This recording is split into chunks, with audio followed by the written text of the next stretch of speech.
हाय Indian gamers, स्वागत है आपका इंडियन गेमर्स चैनल पे। मैं हूं आईजी और आज हम जानेंगे कि सबसे ताकतवर गेमिंग ग्राफिक कार्ड जो कि है GTX 1080 Ti, क्या वो सही में बहुत अच्छी 4K गेमिंग करवाता है, उसकी लिमिट्स क्या हैं और 4K गेमिंग एक्सपीरियंस आखिर होता कैसा है। ये सारी बातें जानेंगे हम आज की वीडियो में। चैनल पे जो हमने करीबन 1.5 लाख रुपए का गेमिंग पीसी बनाया है GTX 1080 Ti और i5-8600K के साथ, उसकी लिमिटेशंस क्या हैं, क्या वो बहुत अच्छी 4K गेमिंग करवाएगा या फिर कोई कमी रह जाएगी। ये जानने के लिए ये सेटअप मैंने कई गेम्स पे अप्लाई किया और काफी देर टेस्टिंग करी। मैं ये देखना चाहता था कि कहीं कोई कमी छूट रही है इस पीसी में या फिर मोर देन सफिशिएंट है ये। फॉर एग्जांपल हम लोगों ने i5-8600K लगाया है, क्या i7-8700K लगा सकते थे हम? क्या उसकी जरूरत थी? क्या वो काम आता? ये सारी जांच पड़ताल इन बेंचमार्क्स में होती है। और आपको ज्यादा परेशान ना करते हुए मैं आपको एक बेसिक बात बताता हूँ। 60 FPS की गेमिंग के लिए i5 इंटेल का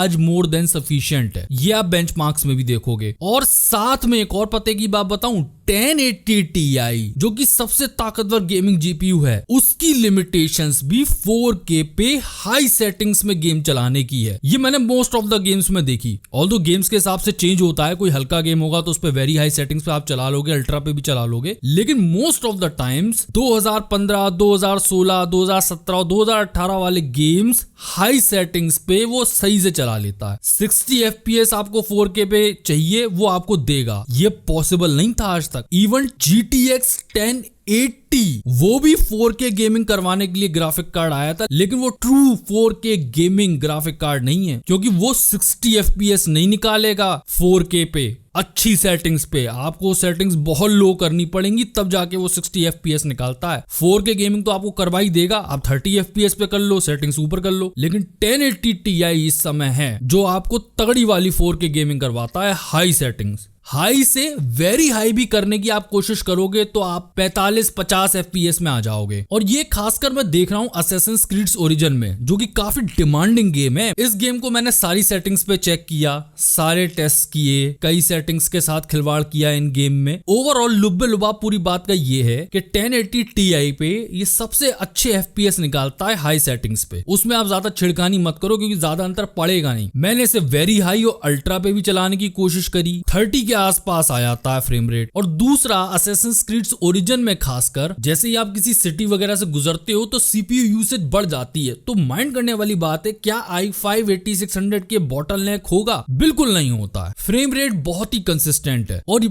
ये बात और बताता हुआ चलूं, ये सारे कंपोनेंट्स स्टॉक स्पीड्स पे चल रहे हैं, यानी कि कोई ओवरक्लॉकिंग नहीं की गई है 1080 Ti में या फिर i5-8600K में। आप ओवरक्लॉक करोगे तो और जूस निकाल सकते हो। और अच्छा कूलर लगा होगा, जैसे कि हम लोगों ने लगाया तब बड़ा टावर एयर कूलर, उससे तो बहुत अच्छी ओवरक्लॉकिंग हो सकती है CPU पे भी। मैं टारगेट तो रखना चाहता था असैसिन्स क्रीड ओरिजिन में 60 FPS का, लेकिन ड्रॉप होते भी थे तो 48 FPS तक ड्रॉप हो जाता था बहुत ही डिमांडिंग जगहों पे। और जैसा कि मैं आपसे कहता हुआ आया हूं, अगर किसी को गेम्स के बारे में, गेम सेटिंग्स के बारे में, ग्राफिक्स के बारे में कुछ सीखना है तो GTA 5 से बढ़िया कोई गेम नहीं है। ये गेम आपको ग्राफिक्स के बारे में बहुत कुछ सिखाता है। ये गेम भी आज भी इतना डिमांडिंग है कि मैंने इसे हाई सेटिंग्स पे चलाया 4K गेमिंग के लिए, और तब भी ये बहुत डिमांडिंग था 1080 Ti पे। मैंने सोचा था अगर हाई फाई सेटिंग्स पे चलाऊंगा, कुछ सेटिंग्स हाई कर दूंगा और ज्यादा हाई कर दूंगा तो कितना फर्क पड़ेगा। तो मैंने नोटिस किया फ्रेम रेट 40-42 तक पहुंच जाता है। आप अगर चाहते हो कि फ्रेम खूबसूरत दिखे, चाहे फ्रेम रेट लो हो जाए, तो आप चाहो तो सेटिंग्स बढ़ा सकते हो। मैं 60 FPS को टारगेट कर रहा हूं। और माइंड कीजिएगा, सेटिंग से बहुत फर्क पड़ता है। सिर्फ ये नहीं कि आपने हाई किया और छोड़ दिया। अब कुछ सेटिंग्स में क्या होता है, ग्रास की क्वालिटी अगर आप ज्यादा कर दोगे तो पता चलेगा जहां सीन में घास आएगी, ग्राफिक कार्ड में बहुत जोर पड़ने लगता है और पता चलेगा जो आपका फ्रेम रेट आ रहा था 65, वो ड्रॉप हो जाएगा 48-45 पे। और जैसे ही आप उस सीन से निकलोगे, घास वास से निकलोगे, रोड पे आओगे या शहर में आ जाओगे, घास नहीं है तो अब घास वास कुछ रेंडर हो नहीं रहा है, तो पता चलेगा आपका फ्रेम रेट फिर ऊपर हो जाएगा। तो ये सारी सेटिंग्स आपको ध्यान देनी होती हैं और आप उन्हें चेंज करोगे तो आपका फ्रेम रेट भी बढ़ जाता है। एक और डिमांडिंग टाइटल मैंने टेस्ट किया, मैंने कहा पुराना गेम है लेकिन डिमांडिंग है, देखें ये कितना काम निभा पाएगा। मतलब एक्चुअली मैं ये चाह रहा था कि 1080 Ti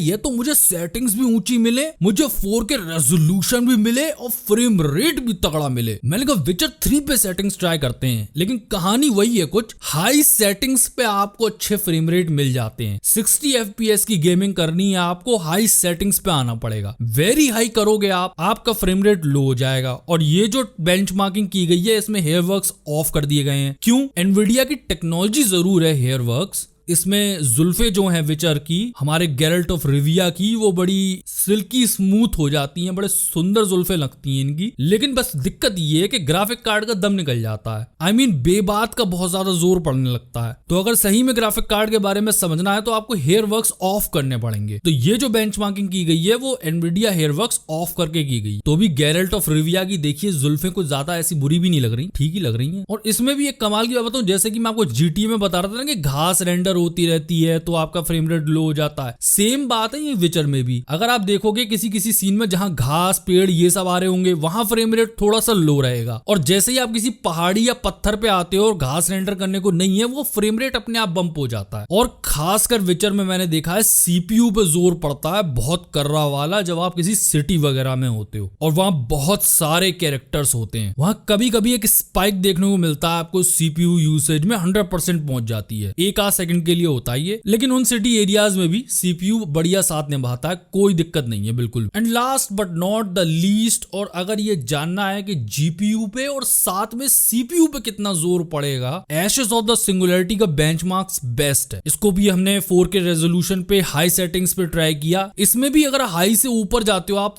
फ्रेम रेट बहुत लो होने लगते हैं, लेकिन ये आपकी चॉइस है। अगर आप चाहते हो कि आपको नहीं चाहिए 90 frame rate ashes of the singularity में, इसमें कम फ्रेम रेट पे भी गेमिंग की जा सकती। ये कोई रोल प्लेइंग गेम थोड़ी ना है, RTS गेम है, तो इसमें लो फ्रेम रेट पे भी काम चल सकता है। तो अगर आप चाहते हो कि सेटिंग्स बम्प कर लो और फ्रेम रेट थोड़ा डाउन होता है, कोई फर्क नहीं पड़ता, वो आप करो। लेकिन मैं ये देखना चाहता था कि इसमें CPU पे कितना जोर पड़ता है, और CPU पे अच्छा खासा जोर पड़ रहा है। I mean लिटरली, अगर आपको खेलना है एशेस ऑफ द सिंगुलैरिटी जैसा गेम जो डिमांड करता हो अच्छा खासा CPU, तो एग्जांपल आपके सामने है i5। जैसे एक जमाने में कहा करते थे ना हम लोग के 4 कोर 4 थ्रेड बहुत होते हैं गेम्स के लिए, ये 2016 और 2017 में खूब कहा गया है। खासकर 2016 में खूब कहा गया है कि मोर देन इनफ होते हैं 4 कोर 4 थ्रेड। लेकिन अब कहानी थोड़ी सी डिफरेंट होने लगी है।